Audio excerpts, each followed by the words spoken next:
आ जाओ to you छोड़ दो।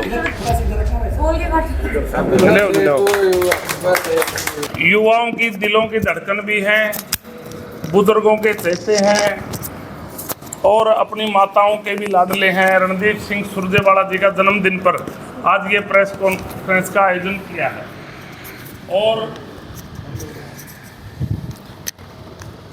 आज उनके जन्मदिन पर सतपाल कुलड़िया जी, दिलबाग डांडा जी, नरेंद्र भाई, सुखवीर भाई, अमित भाई, सुरेश, अन्य हिसार से जो मौजूदा साथी हैं रणदीप जी के साथ जो मिलके काम करते हैं, आज सारे यहाँ पहुँचे हैं और मिलकर हमने सबने मिलके आज उसका जन्मदिन मनाया है, इसलिए इस प्रेस कॉन्फ्रेंस का आयोजन किया है। कांग्रेस पार्टी कहीं ना कहीं विलुप्त सी हो रही है सर, कोई ऐसे मुद्दे ही नहीं उठा रही है जो जनता के पक्ष में हो या फिर जो खुल के एकदम सामने आए, क्या बात नहीं है पक्ष की? ऐसा है, आज एक सुबह हमने मिलके ये प्रोग्राम किया था, 1 घंटे के आयोजन पर इतने यहाँ जन्मदिन मनाने के लिए रणदीप जी के साथी आए हैं, तो कांग्रेस तो हर एक मुद्दे उठाती है और हमारे नेता हैं जो रणदीप सिंह सुरजेवाला जी, जो भारतीय राष्ट्रीय कांग्रेस के महासचिव भी हैं और कर्नाटक के प्रभारी हैं और आए दिन चाहे प्रदेश की बात हो चाहे देश की बात हो, रणदीप सिंह सुरजेवाला जी चाहे छोटे दुकानदार, व्यापारी, किसान, मजदूर, कमेरे, हर वर्ग की आवाज़ उठाने में कोई गांधी परिवार के बाद कोई अग्रणी है तो वो रणदीप सिंह सुरजेवाला जी हैं। और हम तो छोटी सी उम्र में देखने लगे थे, यूथ कांग्रेस से वो काम कर रहे हैं और काम करने का उनके अंदर मादा है और वो प्रदेश के लिए भी भिन्न भिन्न प्रकार के मुद्दे उठाते हैं और बीजेपी सरकार ने उनकी उठाई हुई बात को मानना पड़ता है और उसको लागू करना पड़ता है। हरियाणा प्रदेश की अगर प्रेजेंटेशन देखें, आप कह रहे हैं मुद्दे उठाते हैं तो बहुत प्रेजेंस जो है बहुत कम दिखती है रणदीप जी की। नहीं, रणदीप जी तो यहीं रहते हैं प्रदेश, और देखो ना वो प्रदेश की भी राजनीति करते हैं और गांधी परिवार के बाद कोई देश की आवाज़ उठाता हो वहाँ भी आवाज़ उठाते हैं। ये बताइए रणदीप जी लास्ट टाइम हिसार कब आए थे?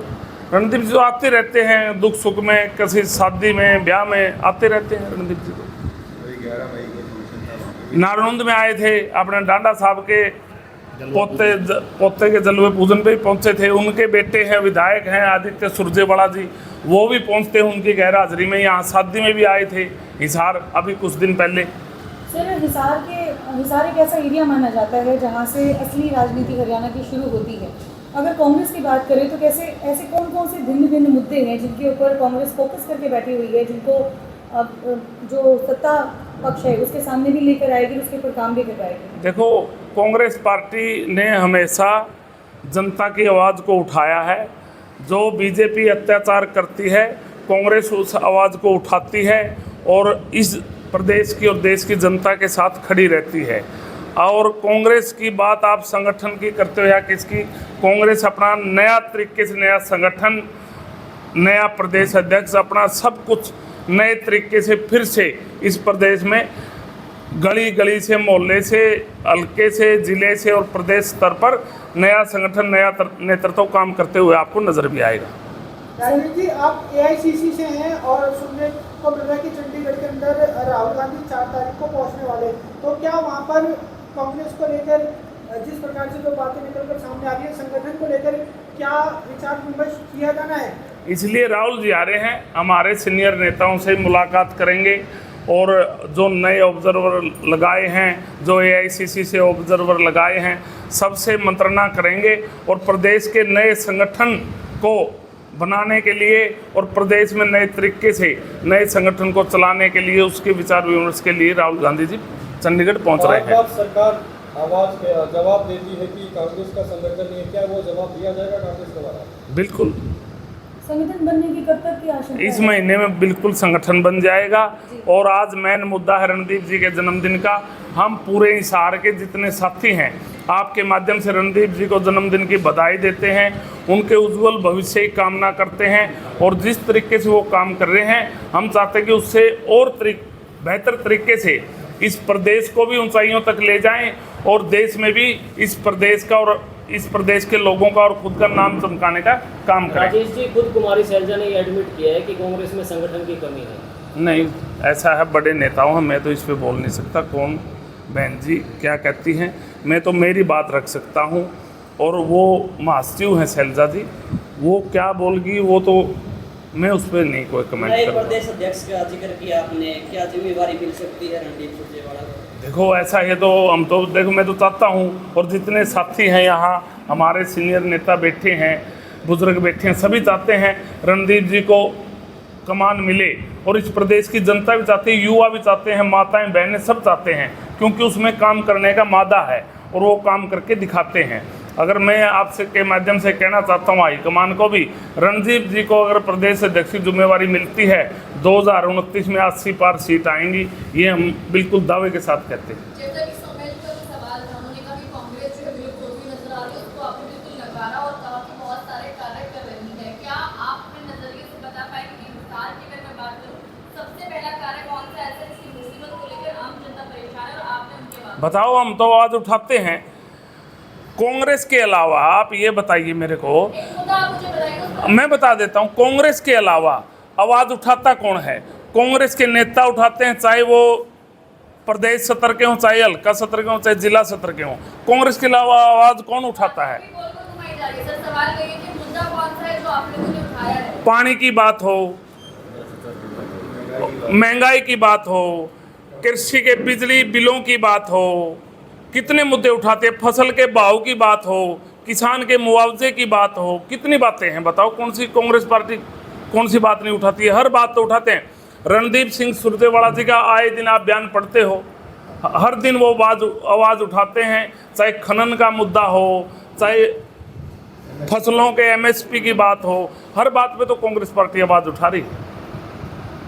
बहुत बहुत धन्यवाद। थैंक HPCC के मेंबर हैं और हम रिटायर्ड चीफ इंजीनियर हैं दिल्ली सरकार से।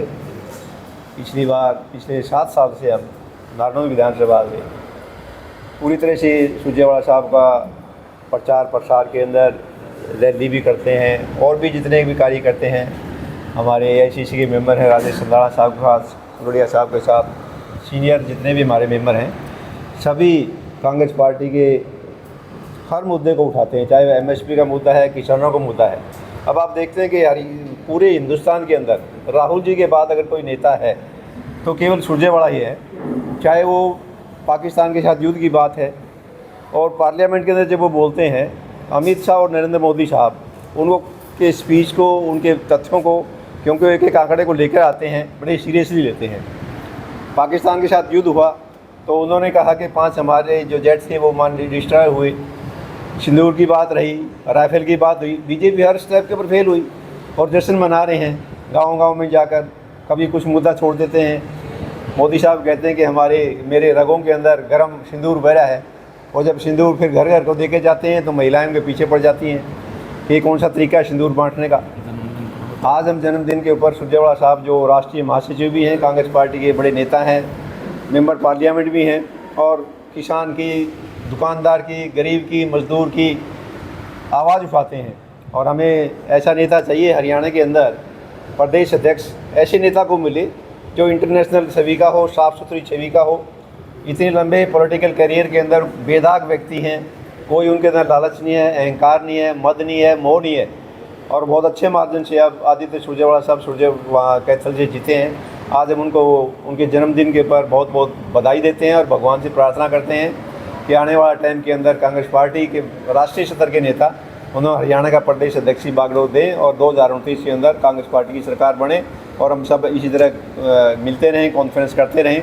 और आप लोगों का धन्यवाद, आप बहुत अच्छी संख्या में यहाँ पर आए हैं, और कांग्रेस पार्टी के लिए जैसे संधाड़ा साहब ने आपको बुलाया और आप इन्विटेशन पाए हैं, सरकार आएगी तो आपका अहम योगदान रहेगा और आपको भी हम याद रखेंगे। धन्यवाद।